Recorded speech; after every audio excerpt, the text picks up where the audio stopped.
Okay, well, Dr. Tanya, welcome to Wellness and Growth Journeys, the podcast that caters to women 35 and over. I am your host, Mia Lisa Garnes, and today we are going to speak to, what do you call yourself, the Mojo Doctor? Mojo MD. The Mojo MD, and I absolutely love that. So we can get into what that means exactly. We're going to talk a little bit about functional medicine and Western medicine, how the difference between the two. And I know you're also big into like hormones and gut health and weight management. So there's a lot of things, but the main thing is that you help women to thrive. To get their mojo back and feel like themselves again. Ooh, mojo is definitely one of those words that we used a couple of years back. But for you, what does mojo mean? So mojo is the short for more joy. When I started on my journey, so a lot of what I do now was birthed from my journey, my own personal health journey. And I realized that the ultimate goal for health and well-being and to thrive and just feel good was joy. It's joy. I wanted to feel joyful and joy filled. Right. Physically, emotionally, mentally, spiritually, it was all about joy. Right. So I started initially talking about body joy. Body joy. And I'm like, I just want feeling good in your body and feeling connected to your body and actually being in tune with your body. Right. My personal thing was that we needed to have a holistic approach, which was not just physical, but emotional and spiritual as well. So then we went to Mind Joy. And Mind Joy was about stress management and sleep optimization and self worth, which is something that we do not talk about enough with our patients. Right. That's true. And the last pillar was the spiritual aspect, which I call Soul Joy, which was talking about connections with something greater than ourselves, connections with our family, friends, loved ones, co-workers, and those across the board who interact with us on a daily basis. Right. And also talking, the most important part of that pillar was connection with self, Right. which is self-love, self-acceptance, and self-forgiveness. Okay. Okay. So we had all of this, and I was looking, and I said, okay, so everybody says you're the body joy doctor, but I felt that every time I said body joy, everybody went straight to the physical. Yes, exercising, like when you say Exercise that, and how you look on the so outside. one day while I was exercising, it just came to me, and I said, well, you really want more joy in their life, so it's the more joy method. And Mm. when I looked at more joy and I shortened it, the MO from more and the JO from joy became mojo. And I said, well, that's what we used to want. We used to want our mojo back. Yes, So that's for true. me, mojo is the shortened form of more joy. Is that what it means, or it was that you how you coined it? How I coined it, because mojo was, everybody has their own thing, the mojo. But we got our groove back, we get this back, we want your mojo back.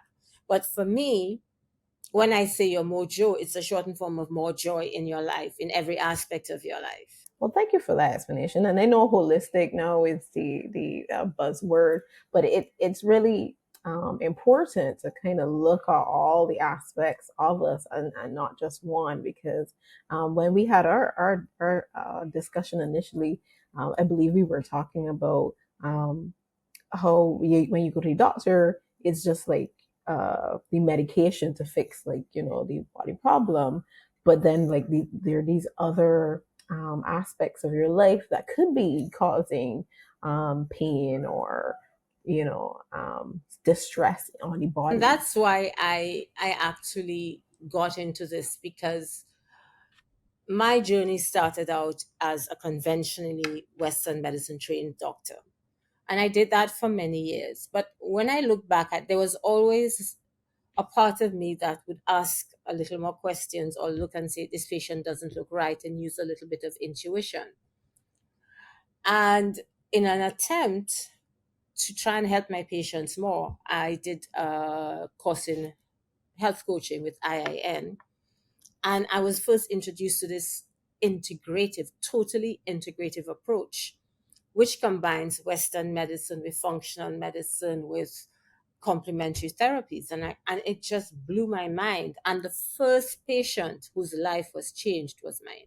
Oh, that's amazing. That's amazing. Just by going through that course, my whole everything opened up for me.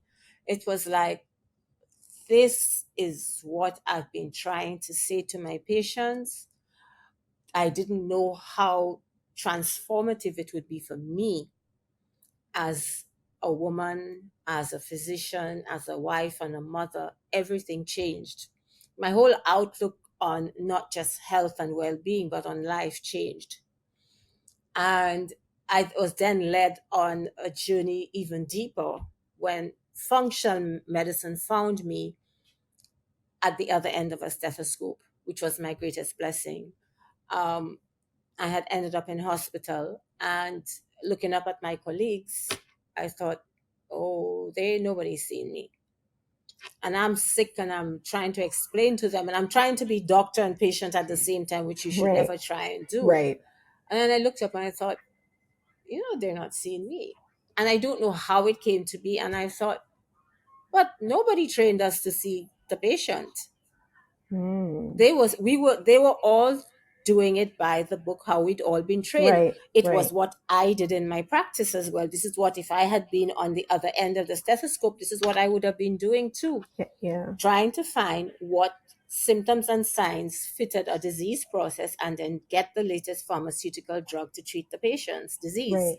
Yes. But nobody saw beyond the disease, the patient Right. beyond the disease. And I thought to myself, we're all doing ourselves a disservice. We're doing our patients a disservice, but we're doing ourselves as physicians a disservice as well, Right. because we're not truly healing our patients. Right. And it was a huge aha moment for me, because I said, well, and I was also, there was also an element of shame, because I know that I had looked at patients that way. And had I Right. been on the other end, I would have been doing exactly the same thing. And I said, something has to change.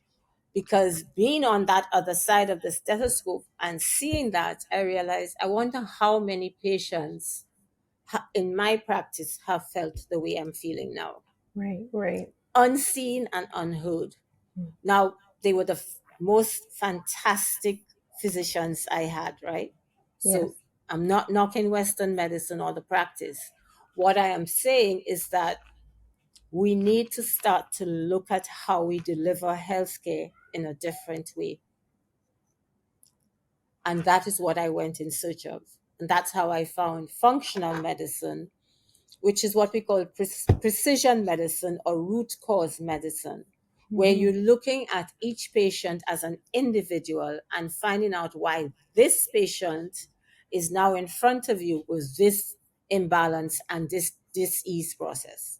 So it's not a disease, I call it disease. Something is imbalanced, something physically, emotionally, spiritually, something has caused an imbalance that has brought this patient with telling me what they feel is wrong, sitting in the chair across from me. And it was like, wow, I can now look at the patient. I'm still using science. I'm still using Western medicine, but I'm using it in a new way, which I believe is better for the management of the patient and the true healing of that patient, as opposed to just writing a prescription and sending them out on their way, which I think is curing up to a point. But we're not giving them true, lasting, deep healing. Yes. Yes. You're not attacking it, quote unquote, at the core of what it might be, because say for instance, you're stressed out at work or whatever, or just I guess life in, and it starts to take a toll on your body. So you probably got some back pain, you probably got headaches, and however that manifests. And so you go to the doctor, and the doctor just gives you like pain meds to deal with it, with the headaches, but the real true root of the problem isn't solved. So you can keep taking these pills. You will get relief Right. for a time, but you haven't addressed the reason why you get it. So in another 2, 3 weeks, You will be back again with either headache, but this time it might be headache with neck pain or shoulder pain or back pain. And then another time it will be something else. So what I found out for me was that I had actually burnt out, which landed me in hospital with a physical issue. But I didn't know I had burnt out. It wasn't until I took the time and I said, I need to listen to my body, because we're just treating the disease Right. and I am not getting the relief. So what is behind this? And all of a sudden I recalled that I had a kit that I had Hmm. got at a conference. I cannot Like tell you why like I happen to have had that particular kit, oh, kits. a testing kit for a hormonal profile. Okay. I Okay. happen to have one, and I thought, wow, I'm going to do this. Right. Uh-huh. So I did it and I sent it off, and I got the results back about a few weeks later, and I thought, oh my goodness, I'm burnt out. Wow. My body will not work. My hormones Right. will not work. Right. Nothing will work because I'm so badly burnt out. But seeing it and seeing how all my cortisol levels were tanked, my hormone levels were not balanced, everything was off. It Wow. was almost like relief, because you go through this thing where you think, there I am, a doctor. I should be able to diagnose myself. I should be able to feel better. I should know what to do. And yet, everything I try is not getting me back to feeling like as well as I know I have felt in the past. Right. And you start to wonder, is it in your head? Hmm.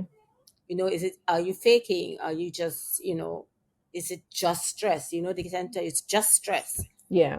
But there was a physical issue that was as a result of chronic stress, being overworked, overwhelmed, not eating Hmm. properly, and just not nurturing myself, Yeah. and putting everybody and everything ahead of my own personal well-being. Wow. So I have never been so relieved to see a Hmm. like, oh, okay, this is what it is. I'm burnt out. And then my next Hmm. question is, what do I do now? Yes. I was gonna say what happens after that. Nobody taught us in conventional medicine what to do. Yeah. Ordinarily, you'd be given a prescription for anxiety medication or antidepressants, but that's not the cause. So I found a functional medicine doctor, and I remember going in and sitting in her chair and just busting into tears. And she looked at me and she says, "Darling, you burnt out. Don't worry. It happened to me." And I looked up and I thought, oh, so I'm not being weak, or not good enough, or not enough. And I'm not alone, I'm which not is alone. She said it happened to her and it took her 3 years to get herself back. And I looked at this woman and I thought, I'm so happy you burnt out, because it gives me hope. And in discussing it with her, I had started doing the integrative approach because of the coaching course I had done. But to dig deeper into the root cause and actually use lab tests and science and all the latest research, I didn't know. I had never heard about it in depth. And she opened my eyes. Um, and she just led me down a path that, in healing myself, I realized that there was no way I couldn't learn this to help other people. Because I started to think of all the other patients that I probably missed, the diagnosis of burnout I had missed, because I had been taught to treat symptoms. And I thought, I have to do this. It almost as if once I said that, everything literally fell into my lap. The program I was doing happened to have been across from a hotel that I had booked to stay during the visit where I planned to meet the people doing the course. So she gave me an address, and I'm like, that address sounds so familiar. And I go to the address, and my husband says, but this is the hotel we're going to be staying at. That's where we're checking into tonight. I'm like, oh. And then by a series of events, I actually left my practice and went away to do it, because I wanted the time and space to really immerse myself into this. And I ended up doing an advanced fellowship in functional, metabolic, and regenerative medicine, or it used to be called anti aging medicine. And in doing that, I started to, it was almost as if it sprouted roots all over. I ended up doing a degree in alternative medicine because I wanted to learn more about the ancient therapies. Chinese medicine and Ayurvedic medicine had predated Western medicine for thousands of years and had saved lives. Naturopathy was the medicine until Western medicine came in relatively recently. If you naturopathy, which is it is it's an approach that is the body can using the body to heal itself, right? But there are naturopaths all over, and people went to naturopaths way before Western medicine came, and it worked. It's really based on lifestyle and other complementary therapies, and they do use supplements and other things. And how you eat, I suppose, and what you eat. Everything. It's the pillars would be diet, stress, sleep, and all of these are now coming into the forefront. Everybody's talking about it, but the naturopaths were advocating that for years and treating patients until Western medicine opened the first medical school. Right. And then there was also homeopathy, which is where it's the premise of like treats like. So instead of giving you something as an antidote to something, they give you something similar, but in smaller doses so your body builds up the tolerance and it heals itself. The royal family used homeopathy and still does for the majority of their things. I think up until Queen Elizabeth, her go-to was homeopathy. Her parents' go-to was homeopathy. Homeopathy was the treatment of choice for the royal family in Europe. Interesting. And learning all of that, I'm like, but why aren't we incorporating all of that into this unique recipe for each patient? So I'm not saying that there are patients who will not need a prescription for pharmaceuticals. I write prescriptions almost every day in my office for something, but I do it based on what the patient needs and for a short time possible. If you are diabetic, I will have no choice after you've tried lifestyle and diet and exercise, and if your blood sugars are way high, I have to give you medication to bring it down, Right. in Right. the hope that you will also incorporate lifestyle, and the combination will allow me to reduce the dose of medication so you will be on the least amount of medication. And in some cases we've been able to get people off medication. It's rare, but it happens. Mm-hmm. Mm-hmm. But when I look at the way we all the expectations of patients are, I want it quick. And this thing that has this quick fix is what has us in the realm of um, these GLP agonists and Ozempic and them. I want to lose weight, so I want the injection. Yes. But nobody looks at and says to the patient, but why have you gained weight? Right. What is the reason for your weight gain? Is it a hormonal imbalance? Is it stress? Are you sleeping okay? Are you eating the right foods for your stage of life? Right. Um, and many times they don't even want to discuss that. They just want the prescription. Yes, because we don't want to do too much. We don't want to change anything, but we want the results. And then, and listen, the GLP agonists are just another line of drugs that have come in. All my practice, there's always been some new miracle drug. The issue is that until we start to look at our mindset, until we start to address our lifestyle and the root cause of what is behind what drives us with our daily habits, and so we're going to just, in another 10 years, it will be something else. Yes. Yeah. These same patients will be coming to me for the other thing. I remember maybe 20 years ago, I was using this weight loss drug. I don't want calling names because, but and this thing used to accelerate my heart rate so fast, and it was kind of concerning, but then I was still like, well, maybe that's what it's supposed to do, right? That's Maybe actually what it's it. That's one of the ways. That's one of the side effects of it. Yes. um and it just became a little too much for me. It was working in that I was losing weight. But I didn't like how it was making me feel when I took it. So it because it's not normal that your heart is beating so fast and you could feel it, kind of feel it pumping in, out of your chest, kind of thing. Um, and this it was popular. This was a popular weight loss drug. And I was like, so every nobody else in, like, is it only me? And then slowly but surely, I started to hear people saying that is affecting their hearts and that kind of thing. And I believe some people were still trying it. Well, if you are motivated to lose weight, especially if you want it for a milestone, people want to lose the weight and fit into something for a wedding or a birthday or something. They will take whatever the side effects if they are getting the results. Yeah, But as soon as the event is over, they'll stop the drug because they don't like how they're feeling, and then you get rebound weight gain, true. and you may have detrimental effects on other organs in your body, your heart, your kidneys, your liver. We don't know. So Hmm.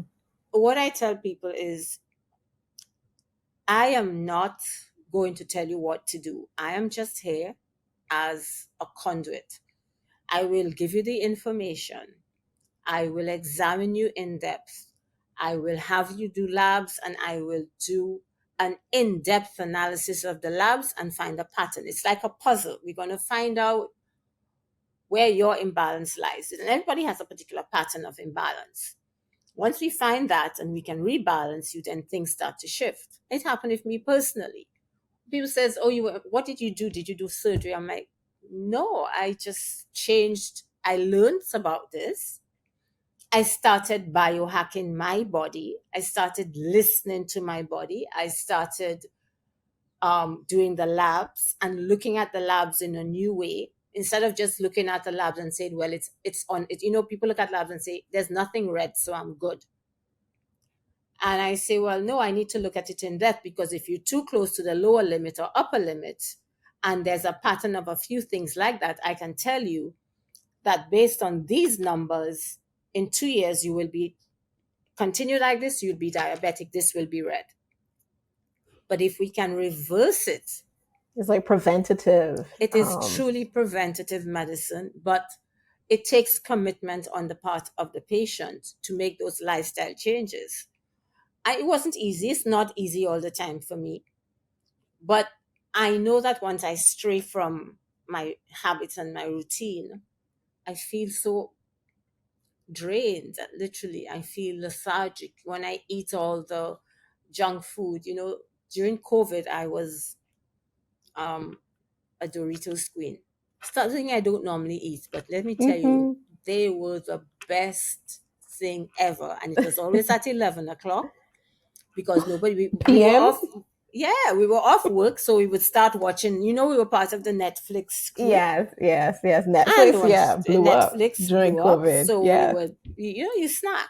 yeah, Within 2 weeks, I started to feel not quite right, but the Doritos were really good, so I right, continued eating them, and eventually I had to say, okay, you can either stop it, or you can have just a few. You cannot just keep putting your hand in the bag. So I started to do portion control.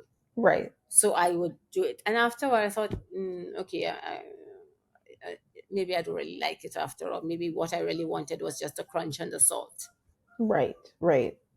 So So I that had to might be the start to look. missing. That was Hmm. what I needed: salt, and I needed the crunch.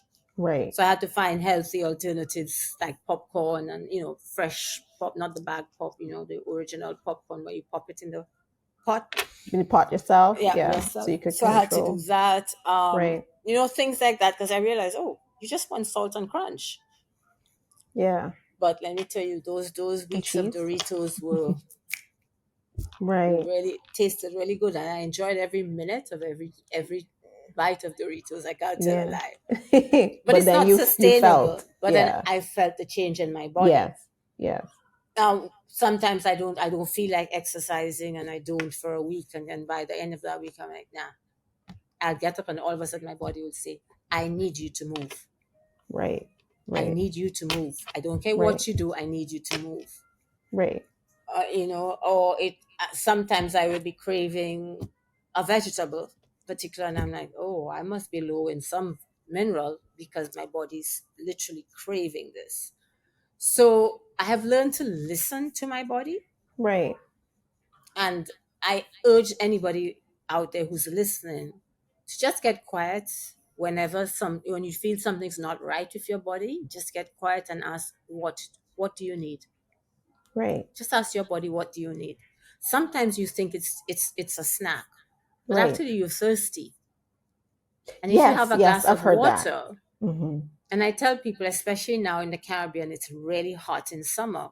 Yes. What a pinch of salt, and please, it's a pinch of salt Hmm.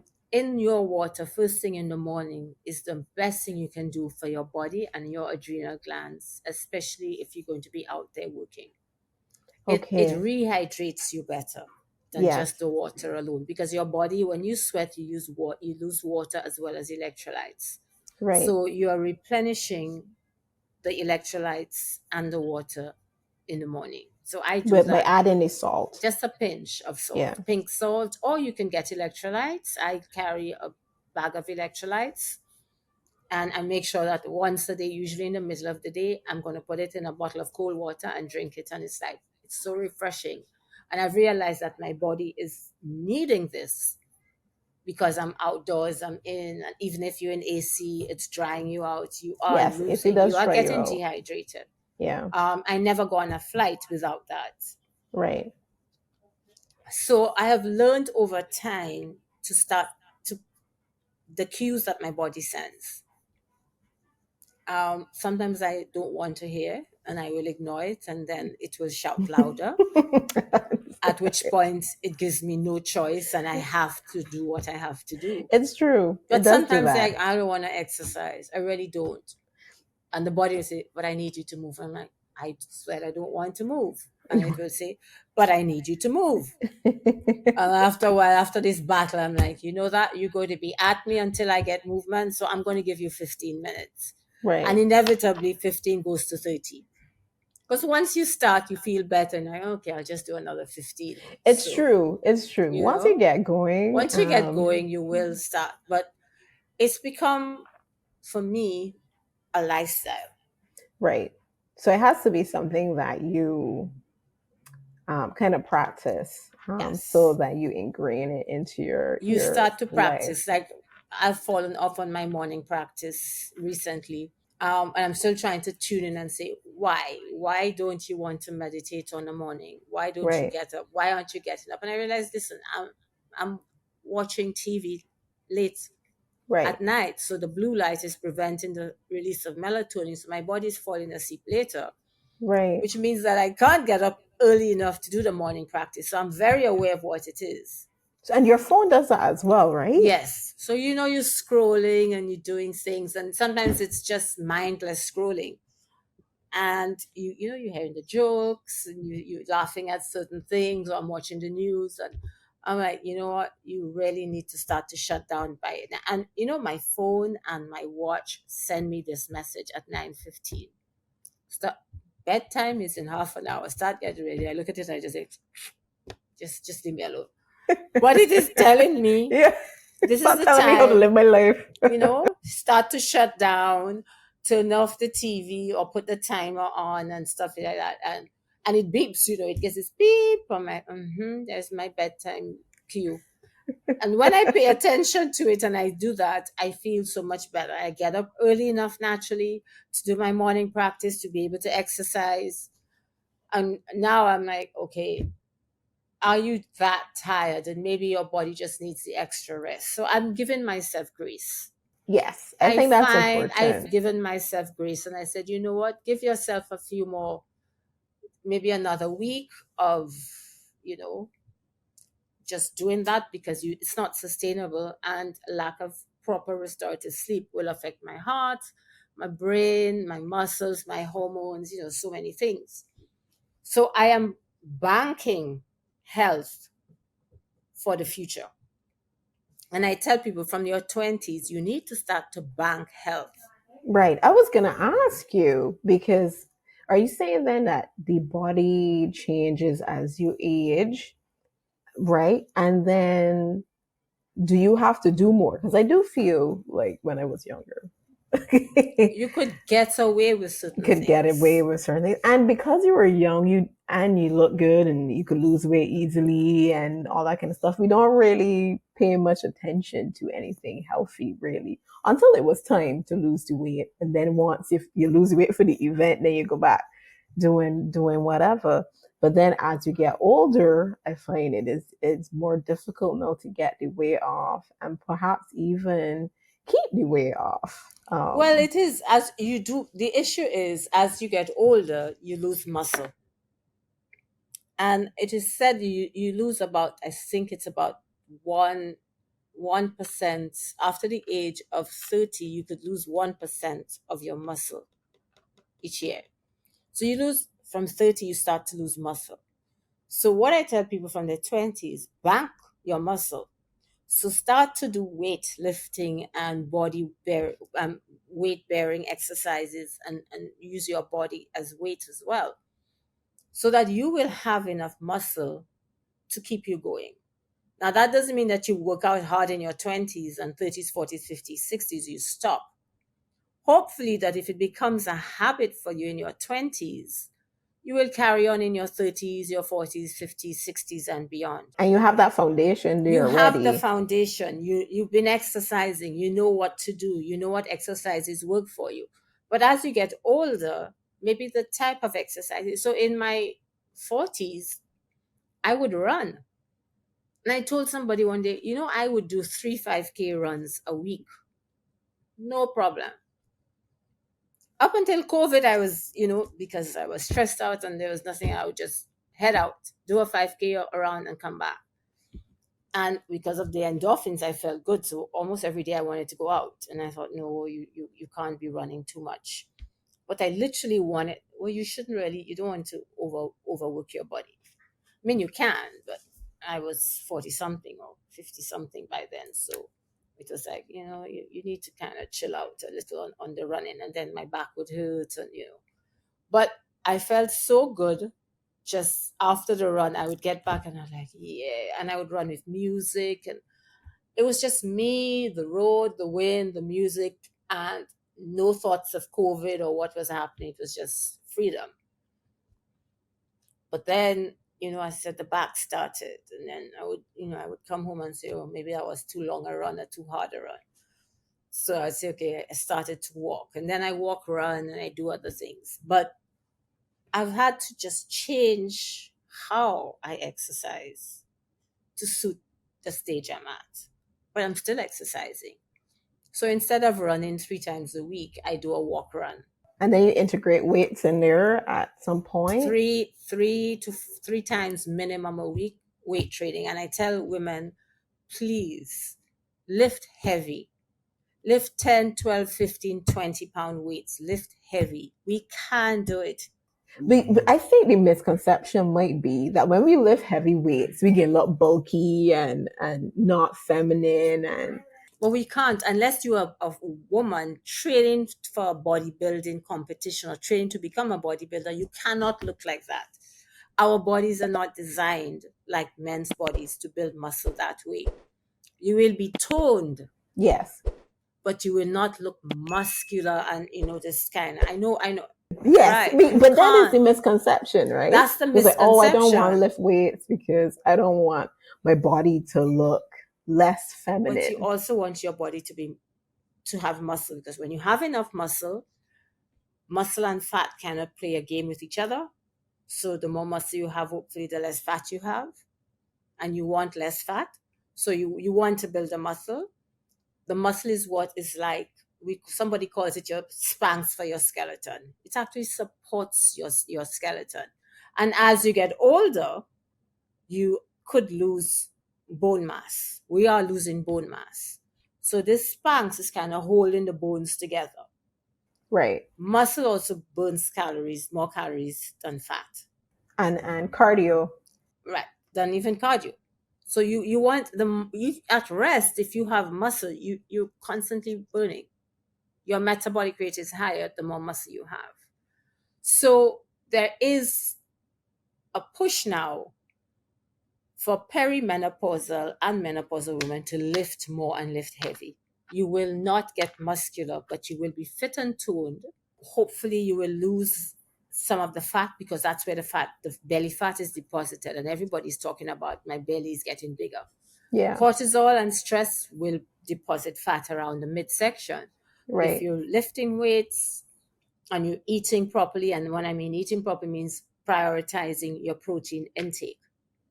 Many women, many people, but primarily women, are not getting adequate amounts of protein.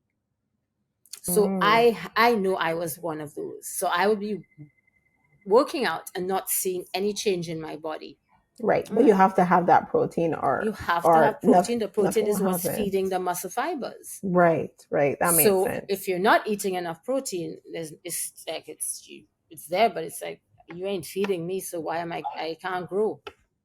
And you want the muscle fibers to grow. Exactly.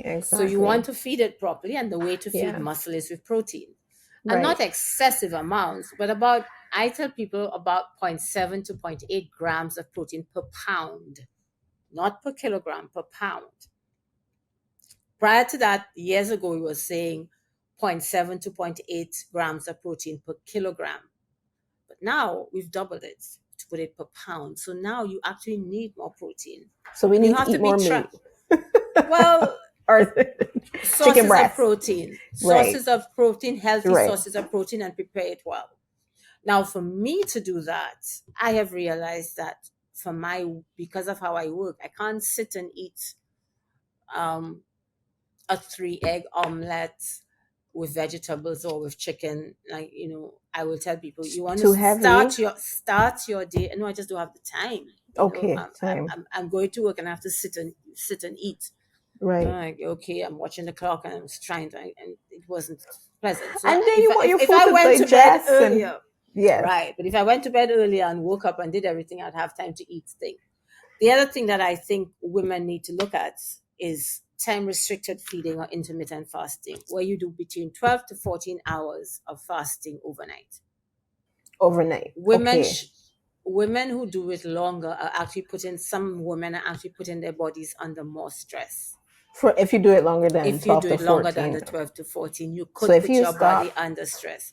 So if you okay. stop eating at 8 o'clock, your first meal, which should be protein rich, could be around 9 o'clock.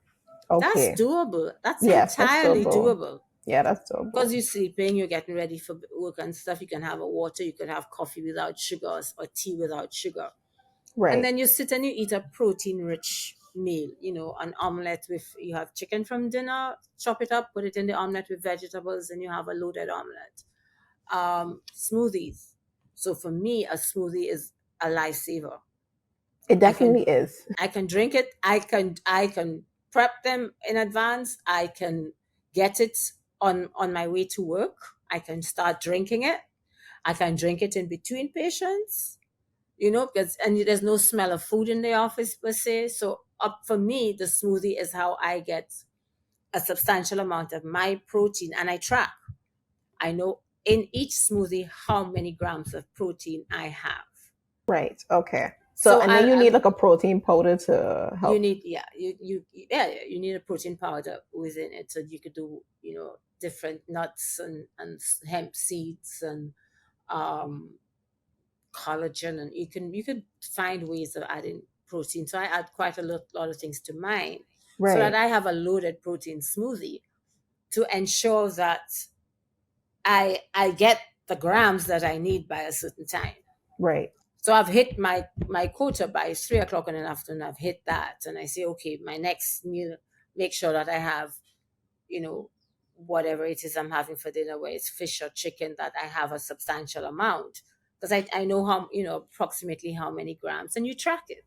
Yes. So by the Yes. end of the day, if I realize, well, you've hardly made 100 and something grams, I will go and I will have a light shake or something with protein powder, or even Greek yogurt that is high in protein. So I always try and track. There's days where I fail horribly, and the smoothie has been my only lifeline for the day, which, if I finish it.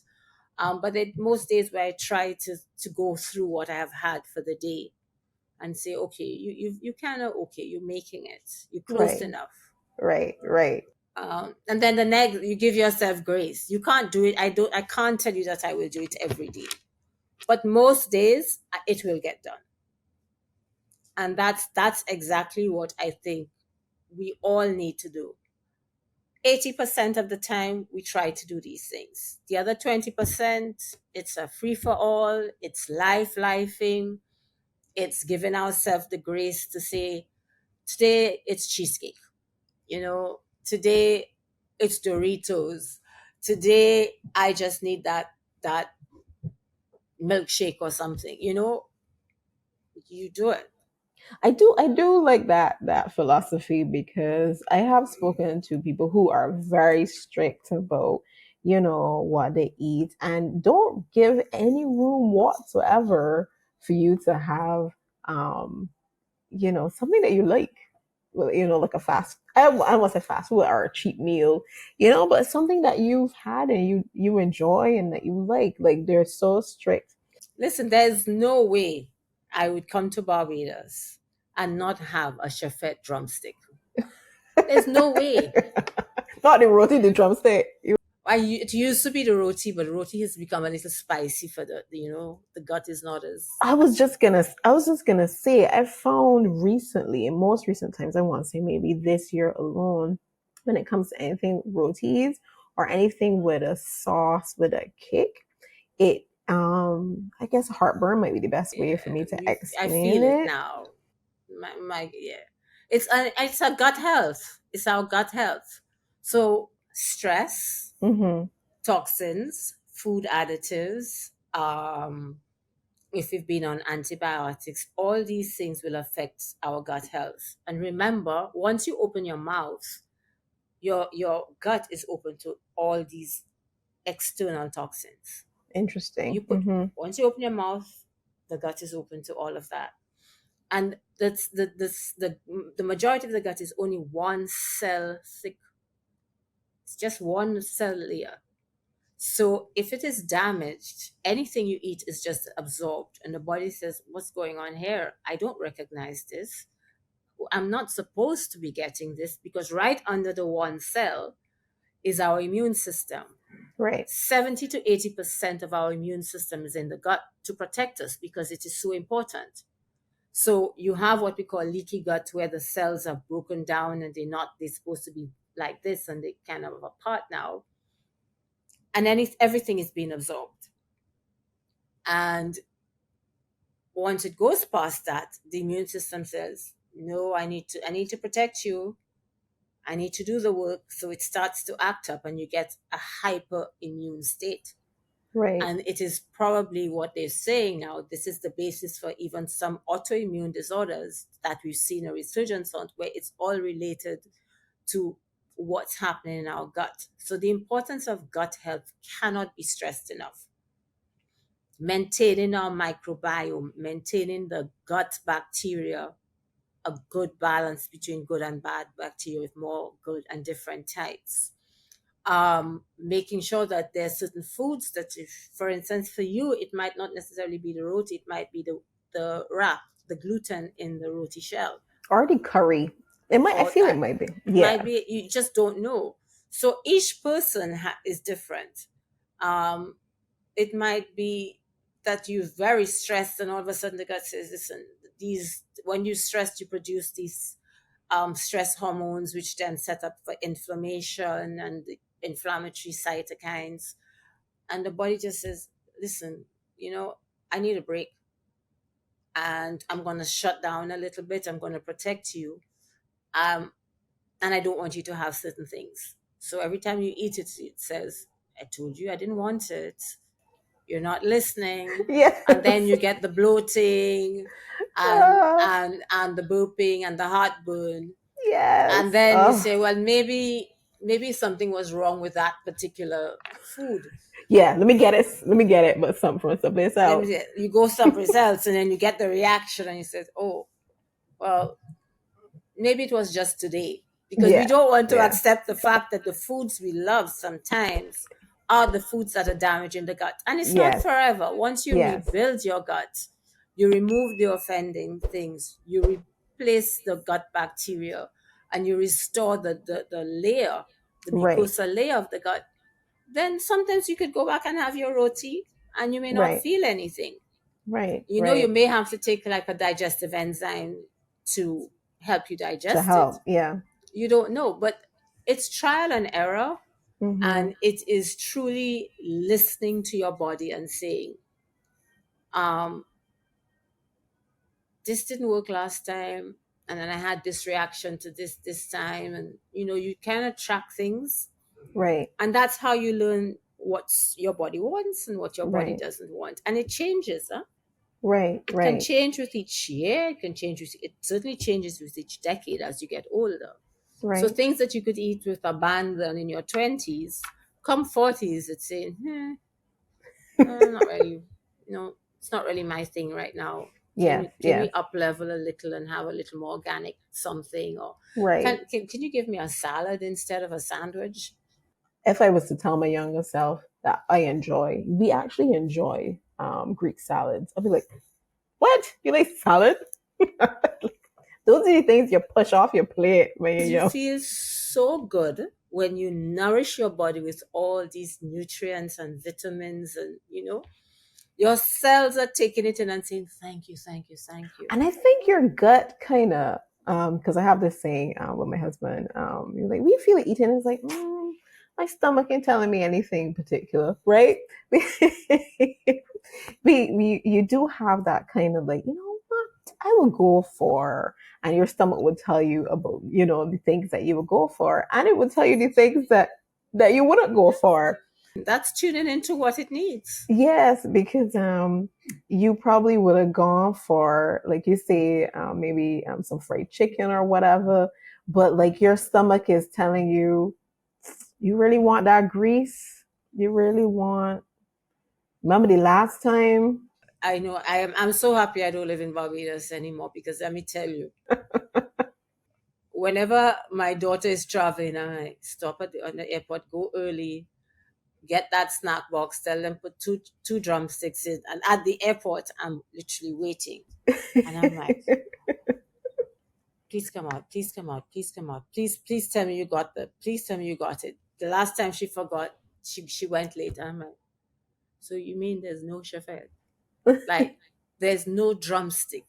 No drumstick. You like the drumstick I specifically? just want one, that's all I want. I will Yes. literally For stop for off at your the for your airport. craving. I will Yes. leave the Yes. airport, drive straight to Rockley, and I'm like, may I please just have two of these? Listen, I ain't gonna share this That's it. podcast with Shafat and get them to work out something with you You know, so that that's when you all. No, no, want no, no, your no. drumstick, I know. I don't want them to. It's a craving that I satisfy. okay. Uh, Or when okay. you're here, then we When gonna make I'm gonna sure make sure I that go you get it. you Oh, get your trust me, I drumstick. make sure. I make sure. Okay. Okay. On the way from the airport, and I don't need to have it every day. Once I've No, had no, I one, get you. I I get have you. When had your it on the body, way, and then on yes. the way out, I'll probably have it again, and I'm good. And then you good until you come I'm back down good again. until I come back again. But and I acknowledge it. So Right. that I know that it has about 12 grams of protein. So I'm justifying it. I'm Right. saying, so if you have two of those, you just made about 20 something grams of protein. So you're pretty good Right. if you have Right. it. Now, forget the grease and whatever else. But you got a little protein in. So have a Mm-hmm. salad. So Yes. I might go to the other side and have a salad. So the Right. last time I went, I got a small salad, and I had my two drumsticks, and I figured I was good. I had A good balanced things up. balance. Yeah. Especially But since it's just one day. But I the get you. drumstick, it was a non-negotiable. It was a non-negotiable. I don't want anything else. I just want that. So I am aware of the things, and I'm aware of the macros in it, and I know the nutrient value, and I eat it, and I give myself grace, and I say thank you for great tasting food. Yes.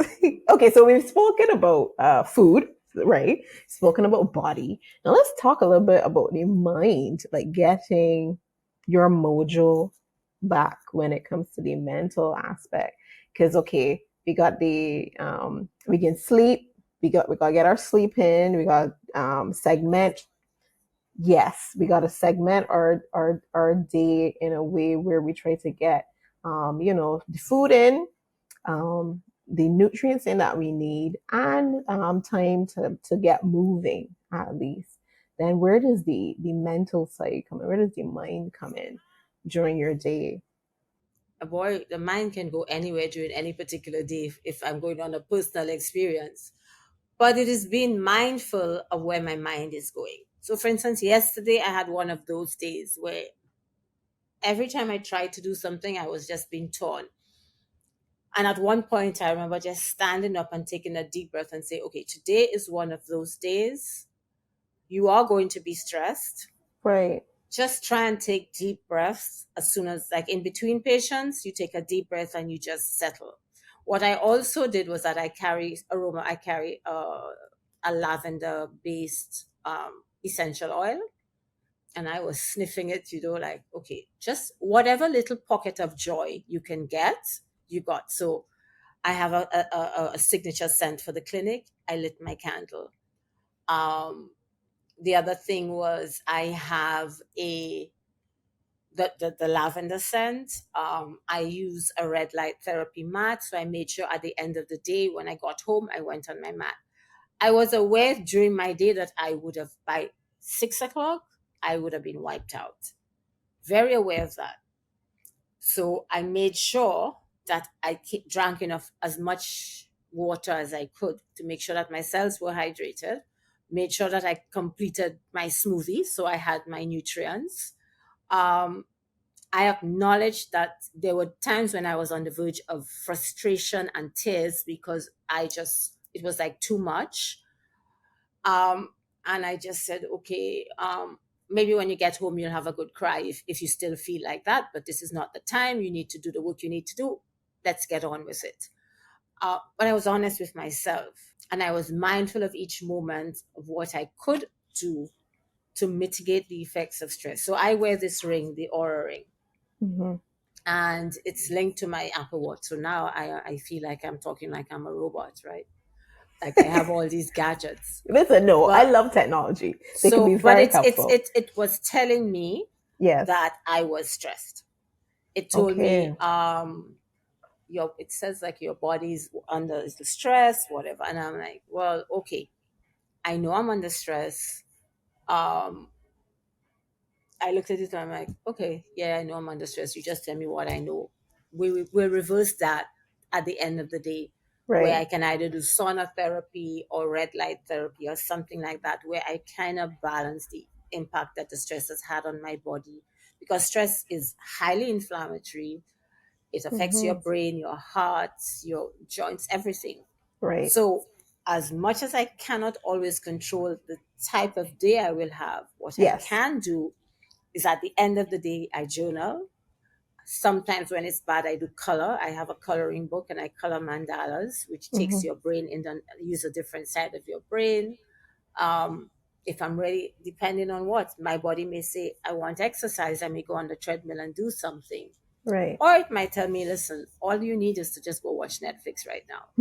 Go and watch some Just mind go watch numbing. something, you Yeah. know? So I do tend to, okay, what do you need now? And sometimes it surprises. Sometimes I am exhausted and yet it wants to go to a spin class or something. I'm like, you sure that's what you really want? I'm like, are you really sure that we need to exercise? Like, I have this conversation with the inner wisdom. I'm like, do we really need exercise right now? And Right. then it tells you, just go on the treadmill or something. I'm Yeah. like, oh, Yeah. okay. So I go. And then by the time I've done it, I'm like, Feel we a little bit worked out a better. lot of the pent up stress and so on. I Right. sleep Right. better. So I ask it what it needs. I Right. normally work out 3 days a week. Yesterday I was exhausted and I had gone to a family funeral on the Monday, Right. the day before, and I said, I am emotionally and physically drained. I think Right. I would better be served by skipping my workout on Tuesday morning. Right. So I called the trainer and I said, I will not be working out this morning Right. or tomorrow morning. No explanations. I just will not be working out. And then the next time I saw him, I said, this is why I didn't work out. Right. Before you'd say, well, I did this and I do that, so I don't think I can work out. It was deep knowing. You will be better served spending that extra hour asleep because you've gone to bed late and you've had all of these emotions processing. Allow your body to process it. Let your body rest because there's nothing as restorative as deep rest for your mind and your body. So I allowed it to rest. But there are days when it just doesn't seem to know what it wants. I'm like, you can't give me a clue, like, what do you need today? And then you're like, any mini miny more, and you just try something. Right. Are you, yeah, you go to your routine. The Yeah. majority of the time, if you ask your body what it needs, it will tell you. You just have to be open to sometimes surprises. Like, really, you want this to eat, or so it is what it is. There's deep inner wisdom, and our bodies have an innate ability to heal itself. So let's use it. Right. We Right. know we're born with this innate ability, but we forget as we get older and we figure, we know better than the inner wisdom, or the doctor knows better. And sometimes patients will come and say, I don't know what's wrong. And I said, yes, you do know what's wrong. I want you to tell me, what do you think the problem is? I was just gonna ask you, like, what are some of the most common challenges, right, that you see in women's health? In women's health, I think right now it's burnout. um, that's post COVID. I think we're only now in 2024 processing the pandemic. What happened was we had 2020, 2021, 2022, we were kind of in and out. By 2023, we were outside. We were traveling, we were partying, we were doing everything, but we never processed this collective trauma that we all went through. Nobody wanted to face it. It was as it never existed anyone. We were doing anything possible to take care of it. Back to normal.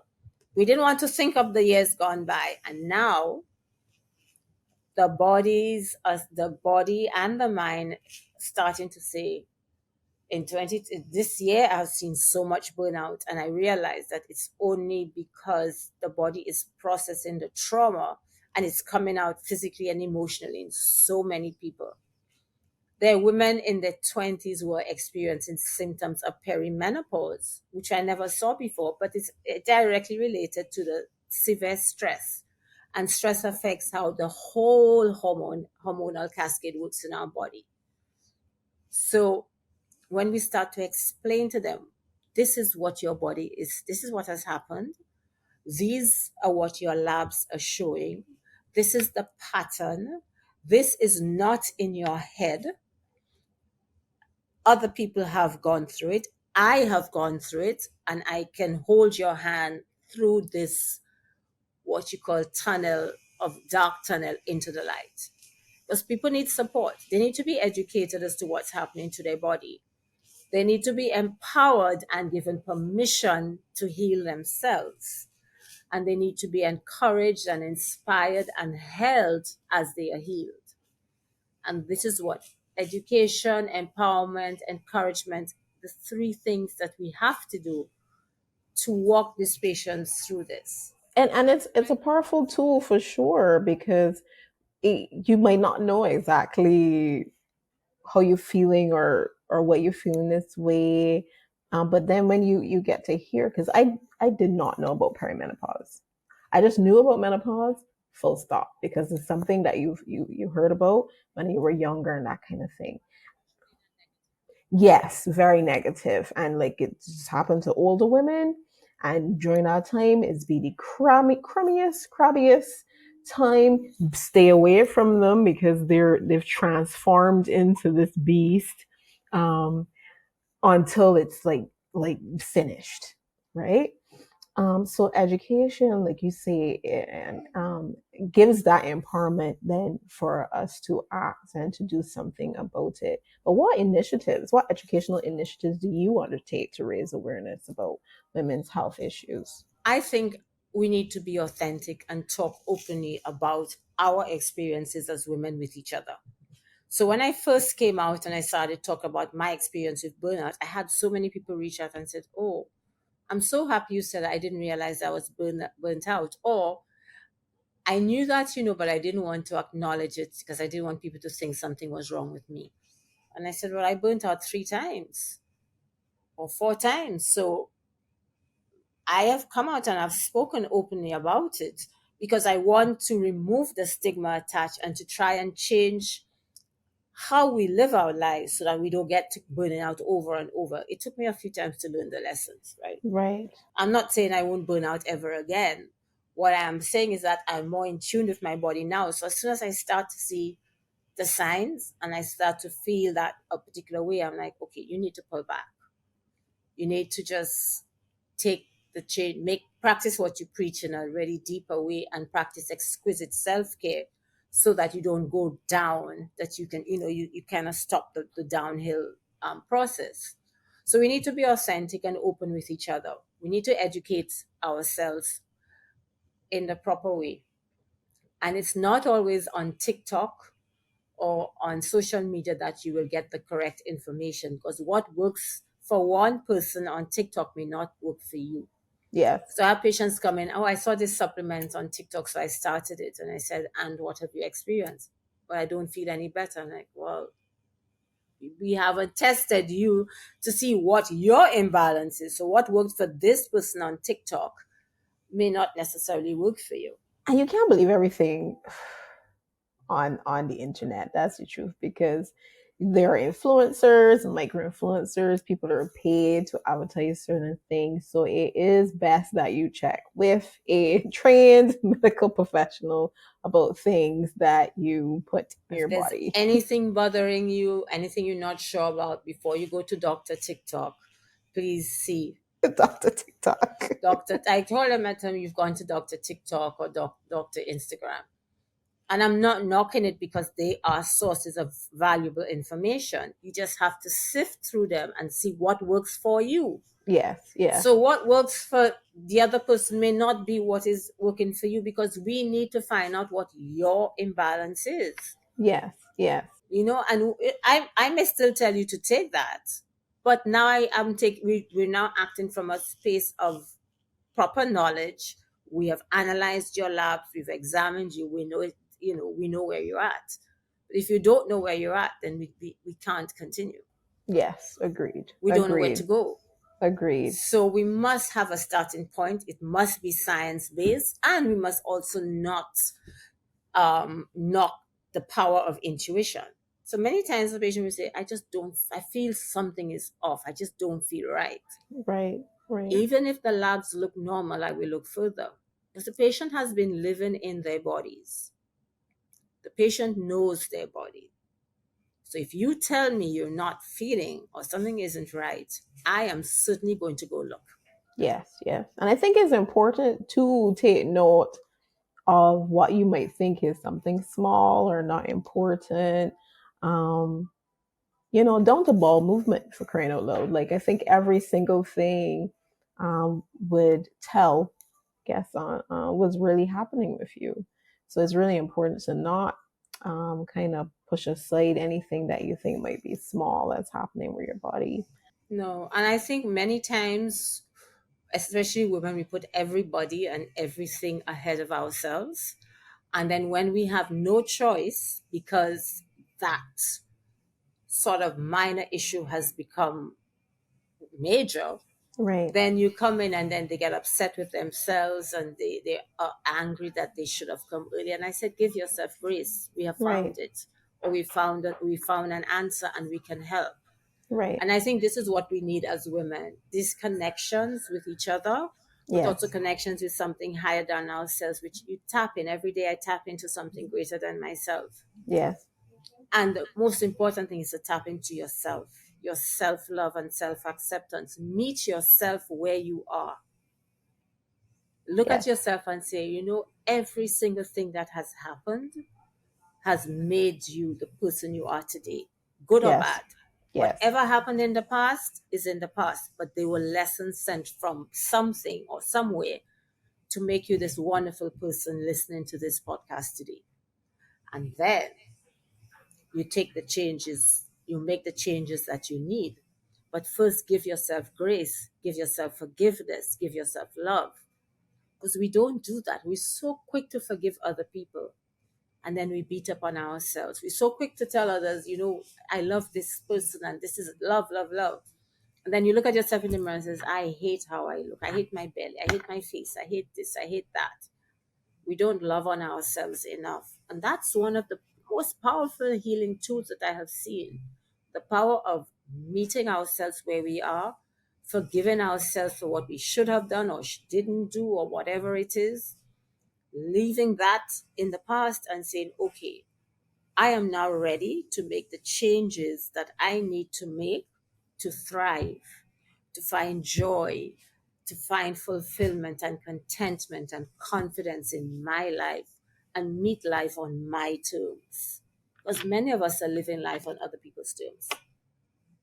That is a word. That is a word, Dr. Tanya. And that is a good, I guess, sign off for this episode. Geez, just let's just start loving ourselves. I don't know if there's this some kind of shame or guilt or something that comes with doing that. I don't think we've been taught to. We've not been taught to love ourselves. Right, So when I tell people I want you to look in the mirror and say I love you and look into your eyes, look at me like, huh? The first time I heard this, I looked at myself and I'm like, I love you. And then I looked away and I said, I love you. And I said, oh, I don't like how this looked. And you want to put makeup like that today? All of these were going through my head, and it's everything negative because we're just not taught to say, you are great, you are beautiful, right. I love you. Your body has done so much and brought you to this point. But we just say, oh, okay, I'm just overweight, so I don't like how my arms look or my bottom, So self critical. very, and all these negative thoughts then build up and become physical symptoms in time. So I think we need to start living out our dreams. I have this beautiful dream catcher booklet that I will share with. I'll send to you so you could share with your team and your audience. I think we must get quiet and pay attention to the dreams that we had as children and start living out our dreams. If not now, then when? Yes, that's a whole other conversation. That's a whole other We've got to conversation. do that. That's healing on another level. Oh yes, yes. Because do when I I'll probably talk to you the whole day, but when I speak to women around my age, and I talk to them about things that I always wanted to do, mainly career wise, and most of them, if not all of them, are not doing any things that they want to do. That as they're talking about it, they light up, right? And I can't get them to shut up because it just keep going on about this thing that and why they want to do it and that kind of thing. And it's yeah, we need to tackle these dreams that seem like they were so huge when we were small, or maybe they seem easy when we were small. And I think we're making them seem like boulders when they really are. You just take one step at a time and you climb this boulder. Simple as that. Oh, thank you. Well, thank you, Dr. Tanya. It's been such an awesome conversation. So much so that I even put away the whole script. And we just let everything flow. And I think that we were able to tackle a lot. So getting your mojo back. Get your mojo back. And I do work with patients virtually. So if anybody's listening, they can go on my website and fill out the form and we could do I do virtual. I do see patients virtually because I truly believe in this work. I truly believe that we do not have to suffer through perimenopause and menopause and burnout. I think we're all destined for joy. And we just forget. we forget that we're destined for joy, and that we're here to be happy and joyful and thrive. And we think we don't deserve it as well. Yeah, we don't feel we deserve it. But your website is No, it's tanyabeaubrun.com. okay. Your website is tanyabeaubrun.com. But your practice My is the practice is called Satya Center for Functional and Integrative Medicine, but my website is tanyabeaubrun.com. You get to find out, and there's an ebook, so they can go there and get the Destined for Joy ebook, which gives a lot of what I spoke about in there.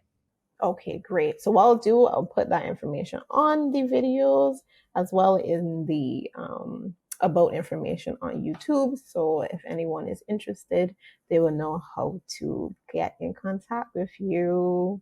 Well, thank you so much for your time, Dr. Tanya. Thank you for having me. Thank you for joining us on another Wellness and Growth Journeys podcast. Now, if you're inspired to elevate your health and wellness business, the Wellness Growth Agency is here to guide you.